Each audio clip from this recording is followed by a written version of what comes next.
Hey everybody, welcome back to the Dancing Sober podcast, and we are here once again inside Espacio 1839. Don't forget to like and subscribe, and also come visit Espacio at 1839 East 1st Street, or you could find them online at espacio1839.com. This is a listener-supported podcast, so that means that hopefully some people out there listening will take the time to visit Venmo and send a little donation, whatever it is. Anything helps. So go to Venmo, open your app, and search for Dancing Sober, DANCNG SOBR, just like I spell the podcast. Thank you so much to everybody who has donated in the past.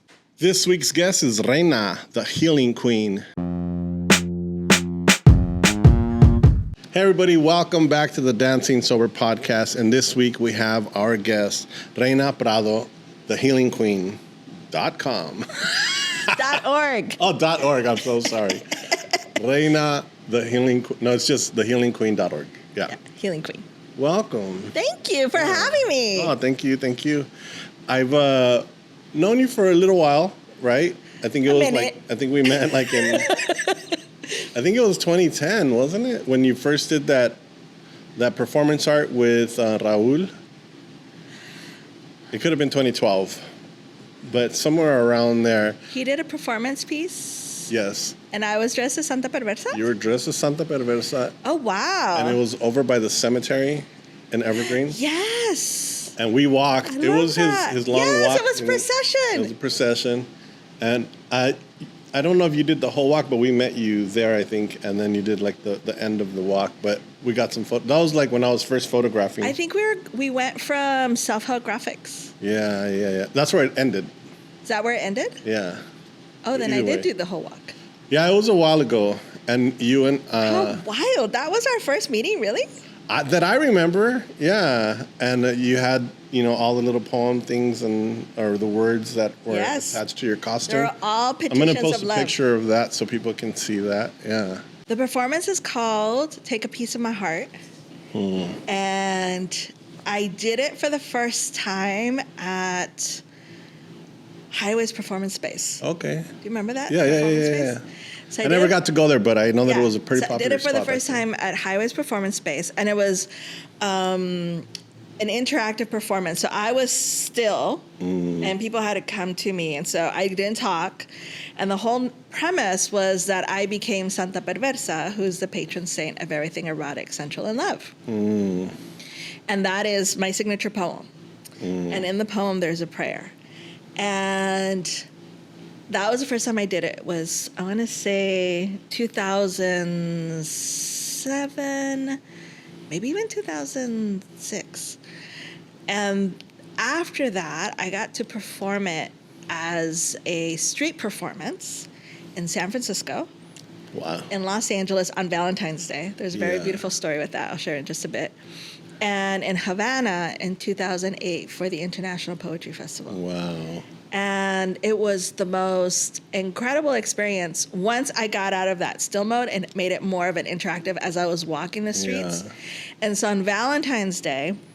Well, let's do this because I do want to go into that. Yes. But and how, like, all the stuff that you're doing now. Because I first met you as a poet, and so... you were the poet, and you were Santa Perversa, which is the name that I always remembered. So I do want to go back, because in this podcast we like to start at the beginning. We like to start where you were born, where you grew up. Yeah, we like to go back and let's fill in all the blanks of because it's like what made you, the origin stories of all these artists and people in the community that we really appreciate and. I mean, and it's also good for young people to listen here and be like, oh, well, I went through that too, type of stuff. It's so interesting. Okay, so we take it way back. I'm a native Angelino, born and raised, and the hospital doesn't exist anymore, but many famous Chicano artists were born there. USC Medical Center? No, the Queen of Angels Hospital. Queen of Angels Hospital. Harry Gamboa was born there. I know, but now I'm trying to place it. It's over by Rosemont Elementary. It's up on the hill. It's now called the Dream Center. Oh. It's a youth. Yeah, I know the building, yeah. You can see it off the 101. It's a huge, the Dream Center, and they're a huge nonprofit out there, yeah. I didn't know that was a hospital at first. That was the Queen of Angels Hospital. Okay. And it's interesting to me to think about those origin stories because When my mother and father migrated to the United States, they arrived to Los Angeles because my father had his brothers here. So there was already a place to land. Nice. And they come in the summer of the Chicano movement. Wow. So my mother's introduction to Chicanismo was the movement, the Chicano moratorium, and all of that. Is that 68 or 78? 70. 70. Okay. Yeah, 70. And then, so she gets introduced to it. So I feel like I received in the womb all of that energy. And what's curious is that I actually chose to come early, and I say that I chose to come early. I was supposed to be born in November. I was supposed to be born around my grandfather's birthday. And I ended up coming in 3 weeks early. So I didn't want to be a Scorpio. I tease that I didn't want to be a Scorpio. Libra's in the house, yes. But what's so funny is there's so many Scorpio placements in my chart. And one of the Scorpio placements is my Venus. My Venus is in the sign of Scorpio. And I find that because of that, I'm able to go deep with folks when it comes to these aspects of love and the wounding and all of that. And I've had my own journey and experience with that from childhood onward. And I think for me, the awareness of how I came into this kind of work was witnessing my mother not be fully in her sensuality and sexuality. It was very maybe curated. And I think part of that's because I'm a young woman, and so she didn't want to expose me to things, so she was very aware of those things, and she didn't want, certain energies in the house. So she was all, she went out. Like, I remember her going out. I remember... She was a single mother. She ended up being a single mother. My parents divorced when I was like 5 years old. And so me witnessing that. But you're saying that the parts of her sexuality that she showed you were very carefully displayed. She was careful not to do certain things in front of you, et cetera. Yeah. Exactly. Yeah. But I also felt as I grew up that she withheld a lot. Yeah. Right? And it just became a way of being. Yeah. And I was like, that is so interesting. Like, what would make people choose that? And then I would notice my aunts were very similar. And I was like, this is very interesting to me. And again, these are things that I'm witnessing, I'm observing. I'm an only child, so really no cousins around my age. I was born in the U.S., not in Mexico. I didn't even grow up in Mexico. So I was definitely always that outliner. And I think, it just offered me an opportunity to have a very creative mind because, you find ways to entertain yourself. I always had books. My bag, I always have a book bag. I always had something. I've always learned how to entertain myself because there was always adults around. So witnessing that and going then to San Francisco State for my undergrad education in humanities, that's where I was introduced. I was introduced to in Pasadena City College with Chicano Studies, but really there was a whole other, San Francisco is just a whole other vibe. Yeah. And got introduced to spaces like Galeria de la Raza and the Mexican Museum. And that's where I got introduced to the writings of Sandra Cisneros, Loose Woman, and that poetry book. And it was just really eye-opening. Like, all of a sudden, there's someone who is similar to my experience, speaking about sexuality and sensuality. I was like, yes, why don't we talk about this? I do want to go back a little bit because we... You mean go back more? No, I do want to stay a little bit in your youth and in those moments when you were still young that you had things that, what are the things that maybe led you to read more into things, or what are the things that...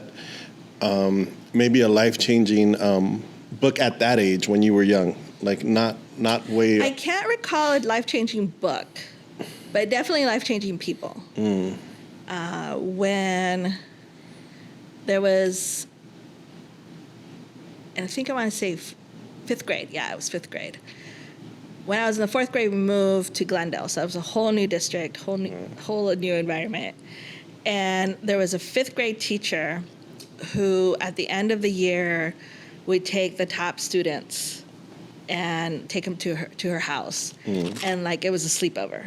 And that was just like super cool. And she was just really beautiful. And even my 6th grade teacher, like having those moments of, you know, I remember vividly, it was a school day and all the guys had to like step outside the classroom and only the girls could be in the classroom. And then she talked to us about our bodies. And that's not something you were talking about in elementary school, but she intentionally did that. She created that space for us. So it was actually individuals, teachers were always like, had an impact on me, but I couldn't tell you there's a book or there's an artwork. I think for me in my formation as a creative person, the most impactful exhibition I saw was the Cara Show, Chicano Art, Resistance, and Affirmation. And that started me on this like, you know, 20-year trajectory of being an art historian. What year was that in? Cara was 1990, I want to say 5. How old were you then? 95, 97. Was it 95? You See, now someone's going to like... You were in your 20s then at that point though, right? Yeah. No? No. I don't think so. Yeah. I'm trying to remember. Because I was still at Pasadena City College. And so that was my beginning of then really connecting to my identity. Because up to that point, it was, yes, I'm Mexican and I'm American. Yeah. And didn't have language around what being Chicano was. And that was introduced to me until I got to college. And then living in San Francisco, it was awesome because then I got exposed to that whole culture experience there. And that's a whole other history different from Los Angeles. What year did you live in San Francisco and how old are you? San Francisco, I was probably there from 94 to 90. I can't be. Those are big Chicano activist years. Like 93 to 95, I think. No, that's not true. I'm trying to remember because I went to the University of Arizona. I moved to Tucson in 94. So I was there in 94 to 97. And so it might have been, that's what it is. 92, 94 is when I was in San Francisco. But I didn't stay like full 2 years. It was like 18 months. Because I transferred, I had enough units to like just go right into my upper division courses. I worked at the City Club in San Francisco that has the Diego Rivera murals. And so I got to see that every day I went to work. Wow. At this private club. So I was like, hanging out with Diego. So, you know, that was just my everydayness. Like, it was beautiful to be in my 20s in San Francisco and, you know, experiencing who I am away from home, away from family, and meeting others like me. So now then, if you could paint a picture of like who you were before and who you were when you discovered who you are, can you kind of do that maybe? What do you think is the differences from before you went to college? So, I mean, I think it's similar to other folks who are first gen. Yeah. You lose the accent. I mean, if you hear me speaking now, it's very Valley girl. I went to Glendale. I went to Glendale High School. And I did not have other folks who I could connect to at high school. I had friends, but I wasn't in their social clique. And I was with like, you know, the brainy kids. But I've always been that mediator, which is so Libra. But I've always been that mediator. I was in journalism, I was in yearbook, so that allowed me to be social with different people, but also not to necessarily like be deep with you. So it's like, okay. We have a working relationship.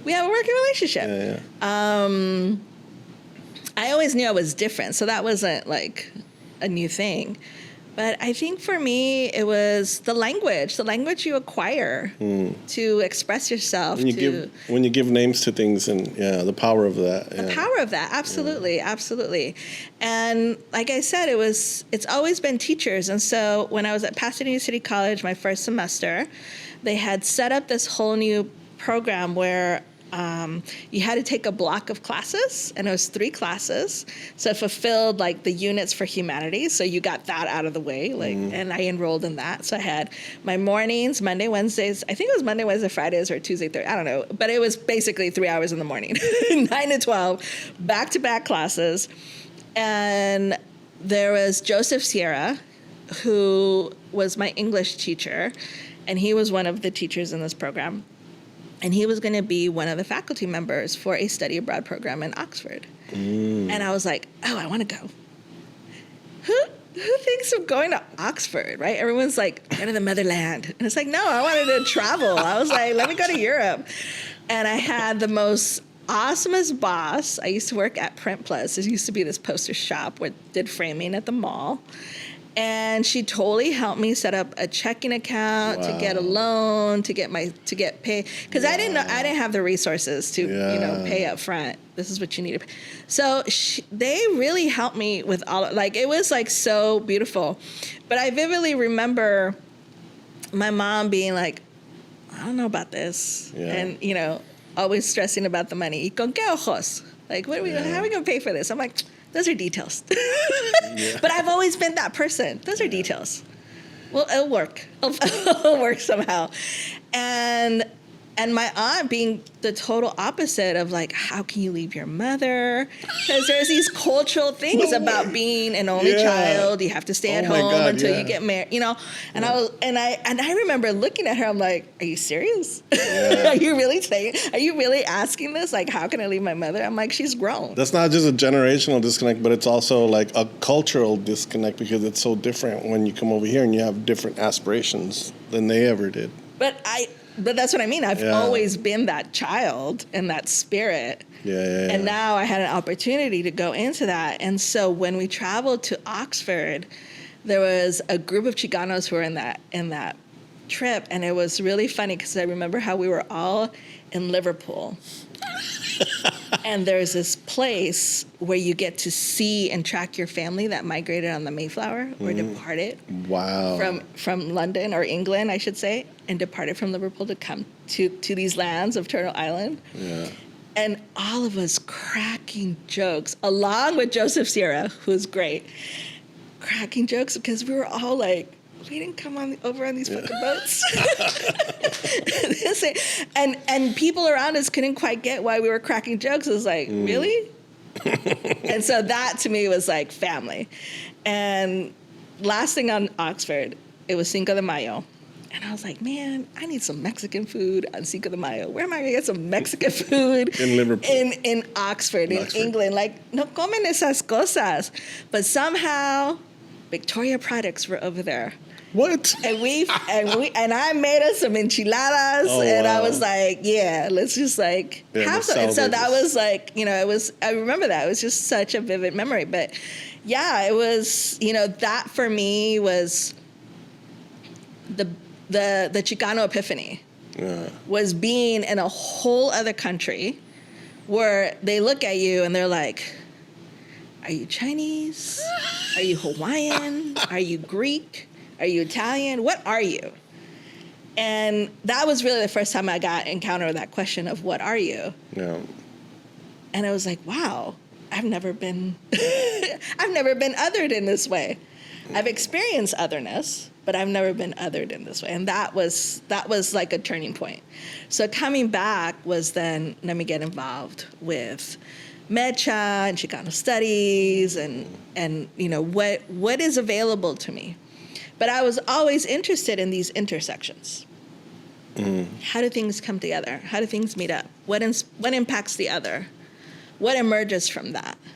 And so to do this arc to what I'm doing now, it doesn't seem like a far stretch because it's been part of this evolution of who I am, knowing myself. And knowing myself, I get to love myself in my wholeness. What was your major in? Humanities. Humanities, okay. And then art history. And then a PhD in American Studies and Ethnicity. Oh. And where did you get your PhD? USC. USC, okay. And my master's in art history at the University of Arizona. Damn. So you had a lot of work put to say the least. Hours. Yeah, you put the hours in. 50 hours. I've always been like a huge supporter of academia, and I call myself a pseudo nerd because I learn a lot of things on my own, but I was never good enough to like stay in school and horrible with homework. But yeah, that's awesome. That's really, really awesome. Yeah, I was a college professor for 21 years. So I know that when another time that we had an interaction was you were at PCC. I don't know if you were a teacher there or something else at this time, but you also brought me in to be a part of a show, an exhibit in one of their little galleries. In the library. No, I wasn't a teacher there. I curated for their library. Oh, okay. The Chicano Latino reading room at the library. So what was it that, like, after graduating, after your PhD, after all your studies, what direction did you choose, or how was that whirlwind of being lost and then like finding a path? I'm trying to like connect your world and then connect you into the things that you started to do after. Like, how did you get to poetry? Poetry came in Arizona. A lot of what I wrote then came out in this first book, Santa Perversa and Other Erotic Poems. Okay. And it was like the arid desert that just like really brought it out in me, because being at the University of Arizona, my friend Leanne and I were the only Chicanas in the art history program. And really, I think we could count on one hand, maybe two, graduate students that were Chicano or Chicana at the University of Arizona.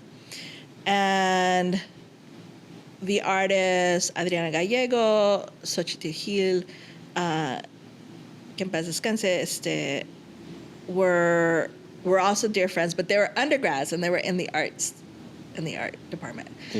But what happened is that Leanne got connected with Jose Galvez, who is a photographer. Actually, his famous photographs were part of the Cara show.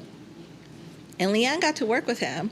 And because she got to work with him, we all got to be a part of that gallery. And so that's where my artistry really came through poetry, mixed media installation, and then I would organize art exchanges with self-help graphics. I brought Cristina Cárdenas out here and a whole bunch of them to come out here and do artwork with self-help graphics, and they did a suite of monoprints.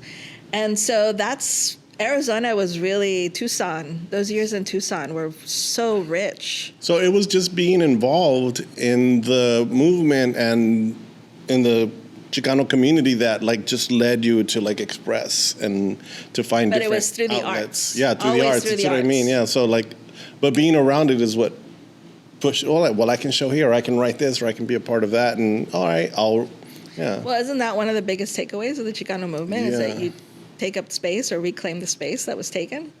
Right. Yeah. I mean, that's another, right? Yeah, definitely. Wow. No, but it's important to, think about that is how, because I did not grow up with Chicanismo. Yeah. That's the thing. Yeah, neither did I. Like, our parents didn't. My mom's witnessed all that and was like, I don't know about all this. Chicanos was like a bad thing. It was like, oh. Well, she saw the violence. Yeah. Oh, yeah, they don't want you near that. No es para allá pelear. Right? It's like she saw how violent it was. And she was like, whoa, wait, what's going on? She didn't have a sense of that. But just to, in honor of my mother, though, she grew up with the whole Tlatelolco thing. She was at UNAM when all of that happened in 68. Okay, wow. So, she saw that 2 years prior. Wow. And she's like, yeah. Whatever I could do to protect my family, because I already saw what happened. Yeah. Right?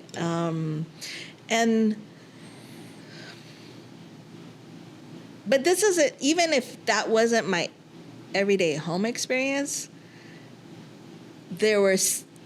I'm sure if I go into my subconscious, there's things that are there that show up in my, that feel very Chicano, right? Or whatnot.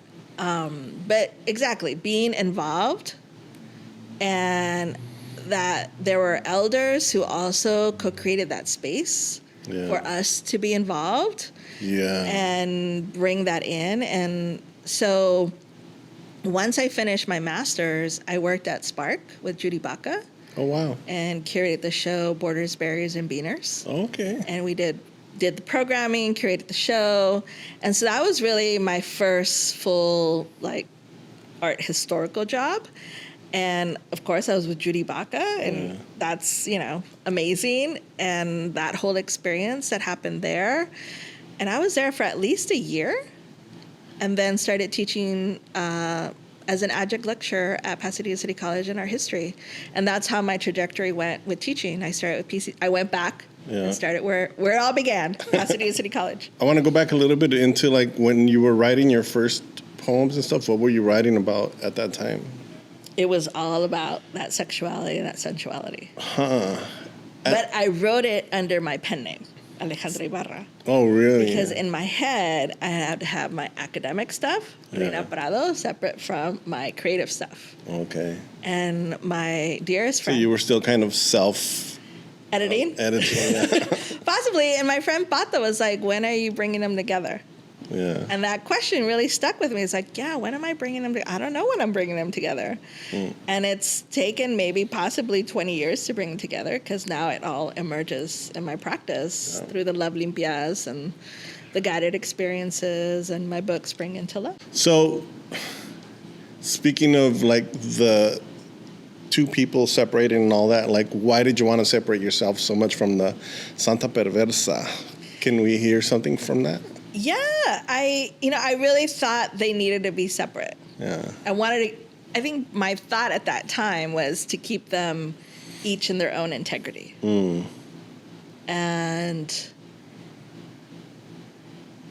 it was interesting to me because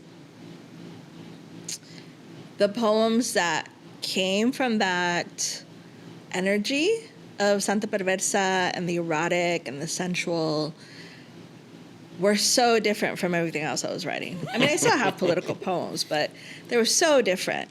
And it started in Tucson, and coming to Los Angeles, I worked with Spark, and while I was at Spark is where I met Alma Lopez and Consuelo Flores. And they were like, you should be part of our collective, LA Coyotas. And I was like, okay, great. So I joined at the same time as Aida Salazar.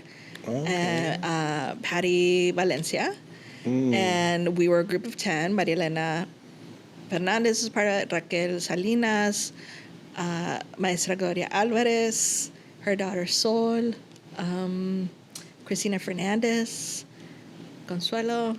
I think I got everybody. And I forgot you, I'm sorry. But I think I got everybody. Yeah. But we had a chance to present and perform in Mexico during the NOX conference, Mexico City. So the National Association Chicano Studies. I remember all this. Was in Mexico City, and we all went and we got to perform. And that's the first time my family got to see me. So my grandmother and my aunt. So I'm reading, erotic poems in Spanish in front of my grandmother. She was so proud of me. Oh, that's good. She was so proud of me. But yeah, the signature piece is Santa Perversa. And so the prayer in the poem, I was told people would read the prayer and they would have these really amazing encounters. And I was like, wow, I should be praying to Santa Perversa. And, people got married, people got great hookups, people made babies. I was like, wow, that is amazing. So Santa Perversa has had her own energy, and it just came through me. Okay. And so it starts off, falta de deseo no hay, gozar de un fruto prohibido. Él le entrega su dote de masculinidad. Ella prepara la ofrenda de copal. Al encender el carbón, chispas bailan frenéticamente y la alquimia del copal cambia al tocar el ardor de este fuego incansable. Cuando besa sus labios suaves y seductores, sus entrañas añoran la santísima perversidad de su flor negra, encarnación de sensualidad pecaminosa. A prayer chanting through her inner thoughts. Santa Perversa, danos hoy tus dones de seducción. Libéranos de malos amores, pero déjanos noches de insaciables suspiros extasiosos. That's beautiful. So that poem becomes this anchor, this personaje, this character of Santa Perversa. And I would perform poetry and whatnot. And then with Pat Payne and Dora McQuaid, I was part of the Neo Spinsters, and we got to perform in Scotland and in DC, and that's where I think I want to say that's where I started to take the Santa Perversa as a performative piece, and so I would perform the poems and dress up as Santa Perversa. But where we started with that piece, A Little Piece of My Heart, and all the love petitions that were pinned on me, those petitions are still on the dress. Yeah. Their energy, I don't take them off. Have you donned it recently, or? No, I showed it, I think, maybe 2 years ago here at Espacio for their Poderosa exhibition that they do every March. And then maybe a year or 2 years before that was at Tonali Studio, but I haven't taken it out. Yeah. And I was thinking I should perform that again somewhere at some point. Sometimes around Valentine's, I'll do a collective love limpia, and I'll invite folks to submit their petition, and I'll write it and I pin it on the dress. Do you work a lot just like on instinct and like gut and whatever energies you're feeling at that time? Always. Yeah. I can see that. Always, yeah. I mean, there's some structure to what I do, but really it has to be... I wouldn't say it has to be, but it's best when I get to meet that energy as it wants to be met, and then it's really fun. You're kind of just riding a wave of like energy, and it's so simple, and that's when like I get out of my head. Yeah, when you're zoning or when you're in the zone and you're just riding like this amazing energy. But it is difficult for myself too, like sometimes to like get in that when you're not feeling all of the energies of the world, like in that thingamathing. But I think it's about being present. Yeah. And so when I did it on Valentine's Day in LA, one of the places, we took the red line and we ended up at Union Station, and there was a wedding. Oh, wow. And that's cool. There was the song At Last in the background. And actually, I had someone videotape it all, that performance. Jose es Maritza. And she was with Mujeres de Maíz. And there was this woman who was following me, like her gaze was following me. And people, were like very curious. Who am I? I mean, it's like, it's LA, but you're still like... You're wearing the costume. I'm wearing the costume, right? It's a big red thing, and, with the crinoline, and, it's very like, very bouncy. It's saintly. It's very saintly. Yeah. And she finally approaches me and tells me that she has a son who was probably maybe like 6 or 7 at the time. And was like, Mommy, I want to write one. What should I write? And the mother is like, very just sad because she was just widowed. And I was like, well, you could thank Daddy for the love that you all got. Yeah. And so she told him, thank Daddy, and he's writing, Daddy, thank you for, And so she like gives me this big hug. Yeah. It's an interactive piece, so you can't be like, don't touch me. Yeah. And so I felt her energy at that, and it was just like, but that's being present, right? Yeah. Now I could be artist. Present and open to. And be like, no touching, don't get close to me, I could be very, closed off. Yeah. But that was not the work. Yeah. And so even then, I see that as a moment of having a love limpia. Yeah. Because you got to name the love. Yeah. And now you could move forward with that, right? You can still hold that. Because we get so caught up on what we don't have. Yeah. And in that moment, even their child was like, oh, thank Daddy. Because their child was not sad. They're like, I want to participate. Yeah. I want to be a part of this. Who are you? But I'm sure they carried that memory as well, too. I mean, I'm sure that child is somewhere remembering when she got to thank her dad and remembering the vision of the saint that That'd came be beautiful. Of course. I mean, I still remember when I first met you and saw you wearing the thing.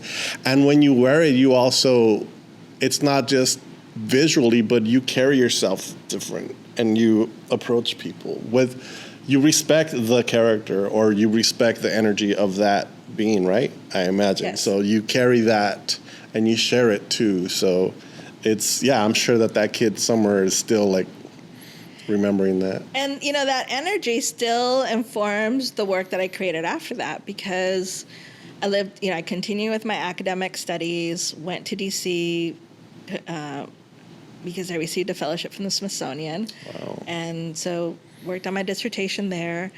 And when I came back, I had to take care of my mother because she had surgery. And that's the reason why I came back from DC.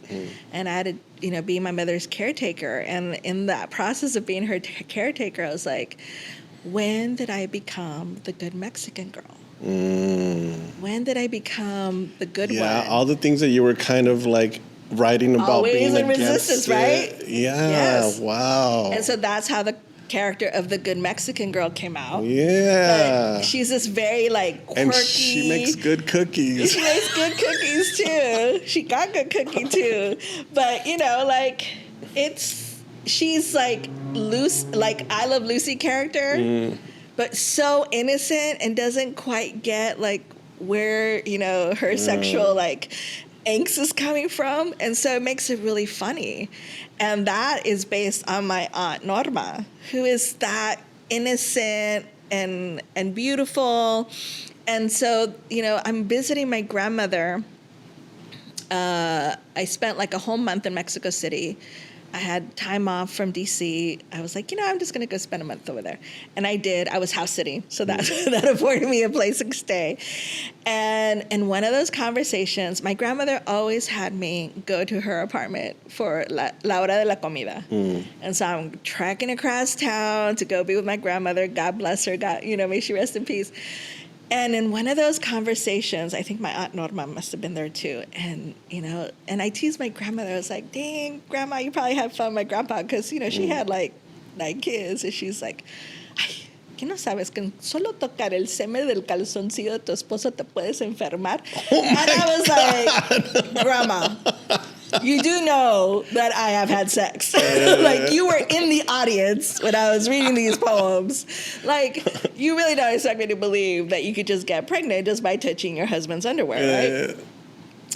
And then my aunt chimes in. She's like, yeah, you can get pregnant by kissing someone. I was like, oh my goodness, are you serious? And I was like looking at both of them. I'm like, wait, is this for real? And so, of course, all of that just like came in to the performance. But there is this moment. I mean, I'm still waiting to make that creative space where I have the good Mexican girl actually meet Santa Perversa, and I haven't gotten there yet. I love this like alter ego type thing that no, and like not even jokingly, because like there's a lot of people that perform better underneath or not even perform better, I want to use those words, but having the mask or having the whatever it is like allows you to share certain things in a different way. So I love that you have the Santa Perversa, you have the good Mexican girl, and now the healing queen, which is more than just I mean, these are all real things. They're not very real things. Yeah, they're not just made up characters for performances, right? I mean, you do performances, but I'm getting lost here, but I haven't performed. I haven't been quote unquote like the artist, the writer, the performer, and a solid decade. Yeah, what I'm trying to get to, I guess, is like, what is your thoughts on like using alter egos to like, I don't know, what can you tell us about that? Does that help you to create that character? And well, I'll frame it this way. It allows to connect to an archetype, and archetypes have power. Yeah. Right? And when you can connect to an archetype, whether it's the lover, the parent, the teacher, when you can connect to an archetype and really embody that energy, you're getting connected to something that's actually within your soul space. Yeah. That is you. Yeah, it's definitely you. Yeah. And, I could say, oh, well, it's because I lived here and I studied this and I read this, I wrote about this. So there could be a very linear, even academic or scientific explanation to all that I do. At the same time, I could say, oh, well, it's because where Venus is placed on my natal chart, and so I was meant to do this, right? Or whatnot. That could be true as well. But that if I were to rely on the idea that my environment provided something like this, no, not at all. And that's maybe where my rebelliousness comes out, where I did not see this, right? I did not see this. And actually, when I was younger, that broke my heart that I could not see my mother like this, right? That she could be loving or be loved like she deserves to be, right? And there's so many of our mothers who, you know, and even our peers are now at that age. The kids are grown. They're like, okay, who am I now that my kids are off in college and, you know, I'm single or not dating or want to be open to dating, right? And so there's so many, you know, moments where that's not happening. And I'm hoping that through all of these characters, it gives an entryway for someone to connect to themselves. Like, wow, how do I want to be loved? Because honestly, when I did that performance, Take a Piece of My Heart, people would be like, what do I write? And I would be like, what kind of love do you want? And that was the hardest question to answer. And that is still the hardest question to answer when they come see me as a client. Yeah, comment below how you want to be loved. Right? Seriously. It is a hard question for many people to answer. And that surprised me. Yeah. But I understand it because we are, you know, even in my personal life, we get so accustomed to, you know, what we see on TV, what we see our peers doing. Or sometimes what is okay to talk about in public. Okay. Like, maybe I'm thinking of, but maybe I don't want to write it there. You know, maybe you know, things like that might hold people back a little. Yeah. Yeah. Huh. That's interesting. So, how do you then transfer all this to the healing? How did that transformation happen? HealingQueen.org. Healing Queen emerged. Obviously, I didn't even know I was going to call it Healing Queen. I'll be quite honest. That was all my partners doing. They were like, you should call it Reina, you know, it's right. like, yeah. But he's like, you should call it Healing Queen. I'm like, what? No. I was so resistant to that. It was so funny. Yeah. But it is about stepping into your authority, right? Or your integrity. And I was like, okay. And so I kind of sat with that. And I was like, all right. Was it the queen thing that you were like, just like... I think it was more the healing thing. The healing thing, okay. No, it was more the healing. Because they're both like buzzwords, kind of, right? Yeah. So you were probably like, no, I don't want to be too buzzwordy. Right. I imagine, yeah. Possibly. I think I think there's some truth to that. Absolutely.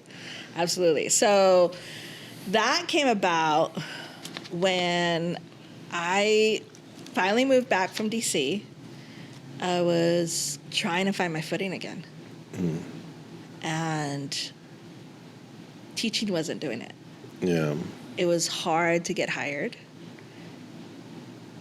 regardless of all, you know, the experience, et cetera, et cetera. It was hard to get hired again. It was hard to go into that market again and just it was like starting over. Yeah. And that really impacted my mental state. And that's when I started, I met Olivia Biera of LA Healer. Yeah. And learned from her how to do techniques of like raindrop therapy and body work. And I received a session from them, and I was really looking. I at that time, the Google searches were not the best. And every time I was trying to find something, it's like you work with the head, but it's not psychology. It's not, you know, it's like, you know, therapy. What is it?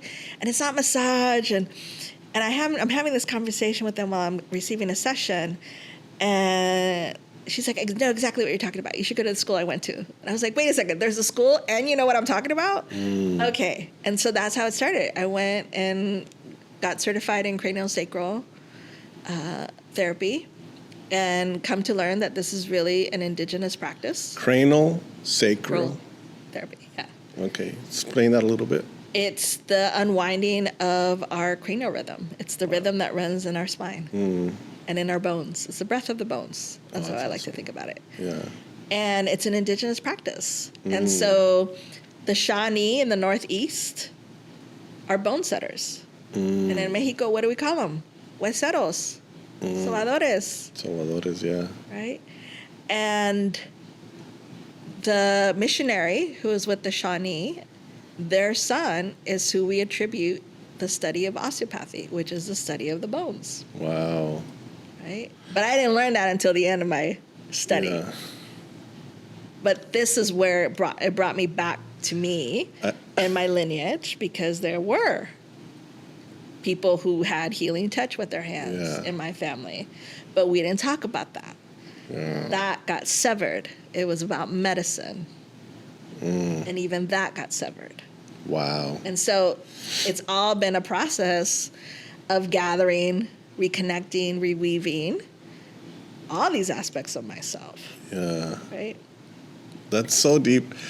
I mean, I'm going into like a deep thought because I once injured my arm and I ended up in general hospital for like 12 hours. They looked at everything. They were like doing x-rays. They were doing all kinds of stuff. And they're like, you have nothing. I was like, I can't move my arm and I'm feeling pain. I have something. They're like, well, no, you don't have nothing. The next day I went to a sobadora that a friend of mine recommended. And like in less than 30 minutes with her, I was good. And she did some amazing work on me. And yeah, I was just blown away by that type of medicine. And I am 1,000% believer in it because the doctors at USC Medical Center couldn't do anything.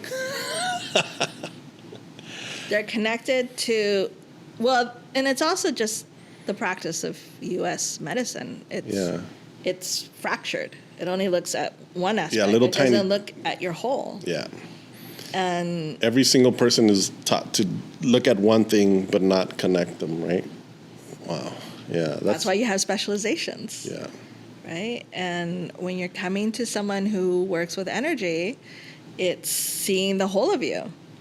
It's understanding, well, what happened before that incident? Yeah. You know, and where in the body is it? And we could probably go more into that, but it's not to be psychoanalytical about it. No, we're getting into a mind space, but it's understanding. Totally. The woman started with looking at my arm, but then she like went down my back and my leg, and she was like, "Oh, you have something here too that's leading to that." And she started on my leg, led up to my shoulder, and then got to my arm. Like connected everything. It was. And the body mirrors different aspects of us. Yeah, that too. Yeah. Right? So you work in one space, open up that, and then open that up. And that's what I teach practitioners who train with me, right? It's like, see the whole of the person. Porque aún así, sometimes we're like, ay, pobrecito, pobrecita, this is happening. We get so caught up in the novela. Yeah. Right? And it's like, okay, well, that's an interesting story, but what else is here? Who are you in your integrity, in your wholeness? Yeah. And then I could see that and connect to that, right? But the moment I stop seeing you in that way, and this goes for life. Yeah. And I only see you for that one aspect. I stop being really present with you. Yeah.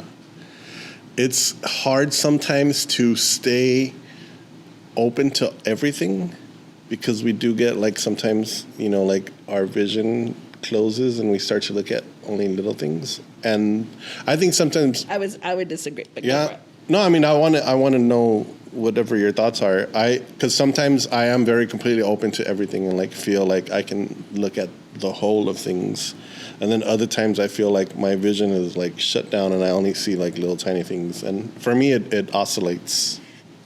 So how I receive that is the openness is also the absorption. And you don't have to absorb. You just be open. Okay. Yeah. Right? Mm-hmm. Like you could just be open to what's there and be curious. But I don't have to absorb or take in that energy. Yeah. Often, when I'm with clients and I have those energetic releases as well, like you observed with the Salvadora that was with you, they'll say, oh, I'm sorry you're taking this on. It's like, I'm not. It's processing through me, but it's not mine to take. Yeah. That's all you. That's all yours. It's not mine to take, and I'm not going to take it either, right? Yeah. And so you could still be open. You can still be, and you could choose how open you are. Absolutely. But it's very different to then take on. Yeah. And that's where we can learn to manage our energy, especially if the folks who I've noticed as an observation, that folks who at a very young age experienced things that they didn't have language for are very sensitive to many things. But that's because at one point we didn't have language for that. And once we can name it, we can now create a new relationship to that. Got it. And we're not beholden to the relationship we had with it when we first experienced. And that's a whole process and journey in and of itself, right? Yeah. And when we can then have more autonomy and really feel that autonomy of our energy, of our spirit, of our body, then it's easier to say, not right now. Yeah. Not right now. I'll see you tomorrow, but not right now. And no one has to take offense to that. It's just not in this moment. Yeah. And this moment is eternal. And that's, I think, the other thing we get caught up. It's like, to be present, people feel like, oh my God, it's just so quick. No. If you really pay attention to a present moment, it's eternal. Yeah. So much could happen, right? Yeah. And that goes like staring someone, your loved one in the eye, or being held, or being like that. Yeah. Feels like, oh. Yeah. Do you work with when you're working with what did we call them, patients or Clients? Client. When you're working with a client, do you like, what do you bring in? Do you bring in crystals or oils or what? I know it's a lot of stuff, but I bring everything. Yeah. Okay. I mix everything, but that's who I am. Yeah. I've always been that individual who will mix everything. And so I'm not, I know the modalities and I know their structures and I can do the linear. I could keep it, quote unquote pure or just one. Within one type of practice. But I bring all of that. Yeah. I bring all of that. So for me, it's about tuning into my energy and being very mindful of how I do my upkeep. Yeah. So that when I'm with a client or a circle, whether it's in person or remote, that I'm not taking on what I shouldn't be taking on. Yeah. And that's tough. Some things I imagine it's tough. Things happen, energies like to be like, oh my God, you're cool, let me hang out with your energy. It's like, no, you're not mine. Go on your way. That's a superpower now that you mention it like that. Like, that's awareness. Yeah, it's awareness. That's a practice that you cultivate. Yeah. And it's no different from the athlete having to train every day. Yeah. This is our practice. For me, this is my practice. I have to be very cognizant and intentional to do that work. Yeah. Because if I don't, what's going to happen to me? I get depleted. I'm out. I could get sick. And all for the idea of, I have to heal you. No, I don't. That's your work. That's not my work. I'm here to hold that space for you, to be reflected. Yeah. So that you see yourself in your wholeness and not esta cosa, or this moment, or this situation, or this incident, or experience. Yeah. Which makes, I think, it, challenging when I invite you to a 21-day experience to spring into love. Everyone's like, yeah, I'm ready to spring. And they're like, oh, wait, I have to do this work? I have to do homework? I have to really look at myself? Let's talk. Let's talk about your courses, because, that's difficult. Like, and I know a lot of people feel exactly what you said right now. Like, yeah, this is awesome. I'm going to make changes. But once you get hit with the questions and you have to start answering things and you have to start being, do you do it in group sessions or? Sometimes I do. Like, the Spring into Love is its own guided experience, and you have the book that guides you every day with the prompts. And the Love You is a self-paced course along with Igniting Joy. And those are unteachable. But the group work is through Amate, or Pathways to Love. They're 2 group coaching programs, and that's different. So we're meeting in person, and you're still doing work on your own, but there's space for us to co-create privately or in the group.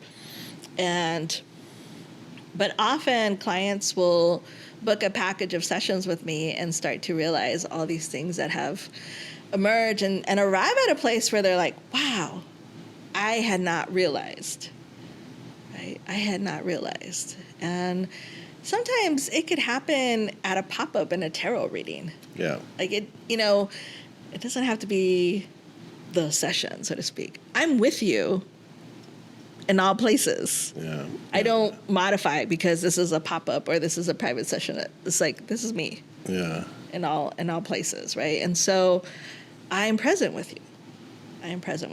And some great breakthroughs can happen, and it's amazing. And I get so happy. I'm like, I do get like the happy mom. Like, it's like, oh my God, they're doing it. Yay.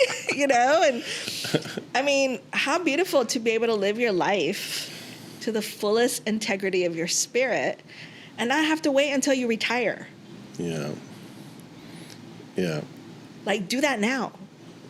What do you recommend for somebody to like start to look at this type of, I'm going to call it like thinking, okay. Like, because a lot of people don't even like, they're like, nonsense, whatever. Let's like, there are people that feel that way. I mean, I love this kind of stuff, and I on my own have gone through these things and learned about things myself on my own, through my own experiences. So I totally like understand everything that you're saying because I have been through it through life experiences. And I love what you say and how you explain things because they make sense to a lot of the things that I've been to, and they do give names to things. I'm like, oh, okay, yeah, I get that. How do you think somebody can like start their journey into finding this kind of presentness, like understanding of their own presence? That is a beautiful question. And I think it just begins with just being very lovingly tender with yourself. Tenderness is... And that inner critic that likes to butt in. You're like, shh, not right now. Sometimes you'll be like, shh, not right now. I hear you, yes. And let's try it this way. Let's just try it. It's Khalil Gibran, famous book, The Prophet. And there's one line in there where he says, to know the pain of too much tenderness. I remember that. When I read that, I was like, God. Yeah. Rumi is saying, like, the wound is the portal. So we have to go through that portal of the wound to get to the other side. I'm paraphrasing. But, yeah. I love it. And so just imagine, right, for those who grew up in a Catholic home and a Christian home, like, the image of Christ on the crucifix, right? Mm-hmm. Yeah, we could say, oh, he died for our sins and whatnot. But really what he was showing us is a clavo, that nail. The pain. That you put yourself up like this. When are you going to get off the cross? So many people love being up there. Got it. Right? Yeah. It's like, when do you want to come down? Because you can choose to come down anytime you want. Wow. And that's really the start. Yeah. Not only the tenderness, but then to choose different. Yeah. In choosing different, you're choosing consciously. Yeah, to make the choice. Consciously. Because 95% of our thoughts are unconscious. Yeah. And why are they unconscious? Because they got rooted in habit. And they become the way we are. Yeah. And then that's why you often hear, pues así soy. Yo no cambio. It's like, okay, well, can you... I'm fighting that every day, girl. Así soy? Yeah. Okay, bueno, si así soy, o si así fui, what can I be now? Yeah. And the other thing that people get caught up on is, I want to know what it looks like. Okay, well, visualize it. Give yourself the opportunity to be with that. What would it look like? What would it feel like? What would that sound like? There's that beautiful piece that Bell Hooks writes. It's like, I know there's a love that exists that is just, all that I want, even though I haven't experienced that love. Again, I'm paraphrasing. Yeah. Because many of us did not get to witness that. I did not witness that. Right? I did not witness that. And precisely because I did not witness that, I think that's where all this work comes from. Is that like, there has to be love. Where's the love, right? And even for me personally, it's just, I joked earlier that, I should have prayed to Santa Perversa. And, there's moments I did, but I remember receiving a session from my dear friend Pete Lee. And at the end, they're like, okay, do you have another question? And I was like, okay, I'm ready. I'm ready to meet my divine match. And they channeled a message and they were like, well, step into your power. And my response to that was like, it's my fault? This is my fault? Oh my goodness. But I needed to hear that. Yeah. And whatever stepping into my power was when I heard that was something different than what it looks like today. But I needed to hear that because what that meant for me at that time is that even though it looked good on paper, that relationship, that was not my relationship. And they showed me what they could give me, and I was like, nope, not what I need, not what I want. And a month later, I meet my partner, and we've been together for 12 years. Wow. Did I see that at the beginning? No, I did not. I did not. Oh. I thought, it'll be fun. It's been fun. Yeah. But, it'll be short or it'll be like, this or whatever, But being present. And that's what's actually made this relationship the healthiest and the happiest I've been in because we are mindfully loving to each other and do not take each other for granted. And how does that fleshed out is I have a better relationship with my mother because I do this work. Wow. Right? She's done. I mean, I hear her and I've seen it. And so it's reverberated, but it started with me. Yeah. Right? And I had to say yes. I had to make a choice to do different, to be different. Yeah. But it's still me. Of course, yeah. Right? Oh, of course. It's just you making And I think that's the thing. It's like empowered. It's not, it's always been at your root. I just finally made my way there. Yeah. I love it. I love where all this is going. We are winding down, so I want to ask you if there's anything else that you want to talk about that we haven't talked about yet. Is there something else that you wanted to bring up? Again, I have resources for you. So the book Spring into Love is a great one. You could get the book through Balboa Press. I do have a full-day workshop coming up in November, and you can find that information through my Linktree, and the links will be provided in the content. And so, I think... Just say your Instagram and... Oh, yeah. So my Instagram website is Healing Queen, all one word with an underscore at the end. Don't fall for the scammers. And the website is healingqueen.org. The Linktree is Linktree, linktr.ee/healingqueen. And the booking site is through kalenlee.com/healingqueen. I know there's a lot of links, but... They'll be below if you're on YouTube, but you could find them and find me. And I hope you get to connect. We get to co-create. I do a lot of different things and offer many different services, but this is a start. Spring into Love is really a start because it gets you into that space to just be self-reflective and be loving. And do the work. Tienes que do the work. You can't go to the gym one day and be like, okay, I'm fit. Yeah, so that happens a lot. I mean, in everything and every day, it's people sign up for the gym and then they don't show up, or they show up a couple times and they don't finish. Does that happen a lot to you with your clients?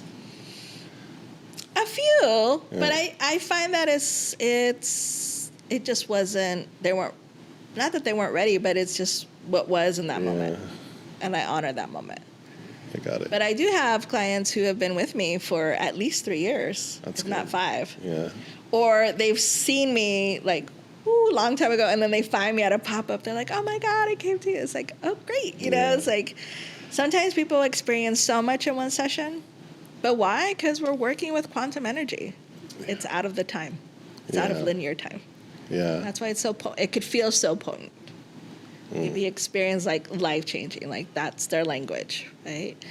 And but I feel so honored to do this work, and it's been part of this trajectory. I mean, I've always been an artist, and like Don Miguel Ruiz says, this is the Toltec way. We're artists. I love it. So here it is.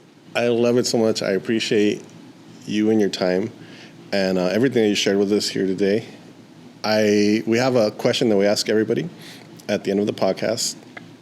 It's a vague question. Okay. So feel free to answer in any way you want, vaguely or concise. And we ask that you try to answer in one sentence is all. Okay. So you have a short answer if you can. If a being from another land or another dimension or another planet was able to stand in front of you and completely visualize your entire life, everything that you've been through, everything that you've done, and see all of the work that you've put into what you're doing now, and would look at you and say, Reina, how do you do it? How would you answer? So this is the being is seeing me and is asking the question, how do I do it? Yeah.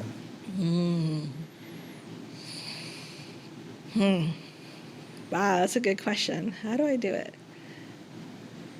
Quite simply, it's listening. Beautiful. I love that. Listening is one of my favorite things. Listening to my heart, listening to my soul. Beautiful. Listening to my body, but it's really listening. Yeah. Well, thank you once again, and it's been a pleasure. Thank you. See you guys next week.